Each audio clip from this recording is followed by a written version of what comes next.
Sur le long terme, le changement climatique impacte le calendrier de floraison. Dès que les températures douces durent un peu, les arbres commencent à fleurir. Mais à l'heure actuelle, il est impossible pour les arboriculteurs de savoir si les arbres vont fleurir vite ou non. Il suffit d'avoir une certaine période de froid pendant l'hiver pour qu'après les périodes de chaud donnent un signal de démarrage. Et plus le signal de démarrage viendra tôt, et bien plus on risque d'avoir une floraison qui sera tôt.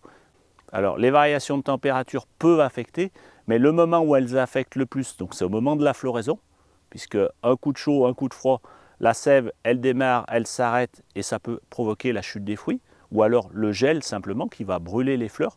À l'heure d'aujourd'hui, il n'y a aucun signe visible du démarrage. Les bourgeons sont encore complètement fermés. Ces bourgeons vont grossir au fur et à mesure du démarrage de la végétation. Et c'est à ce moment-là que la végétation va partir et qu'elle va difficilement s'arrêter d'évoluer. Et c'est à partir de ce moment-là aussi qu'on pourra commencer à parler de risques par rapport aux températures froides. Comme les arbres, les abeilles ne doivent pas démarrer trop vite. Mais avec les températures douces, elles sortent plus tôt que prévu, épuisant alors leurs réserves de nourriture. Dans ce cas, les apiculteurs doivent les nourrir eux-mêmes.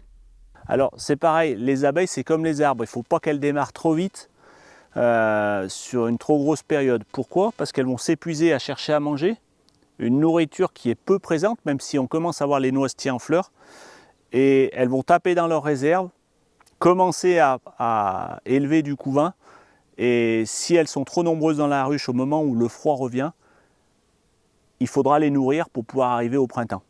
Et c'est à ce moment-là qu'on pourra avoir de la mortalité sur les ruches, et c'est des choses qu'on observe beaucoup plus depuis quelques années. À cette époque, les arboriculteurs n'ont pas de moyens d'adaptation. Ils subissent la situation. C'est seulement à partir du printemps qu'ils pourront s'adapter et lutter contre le froid.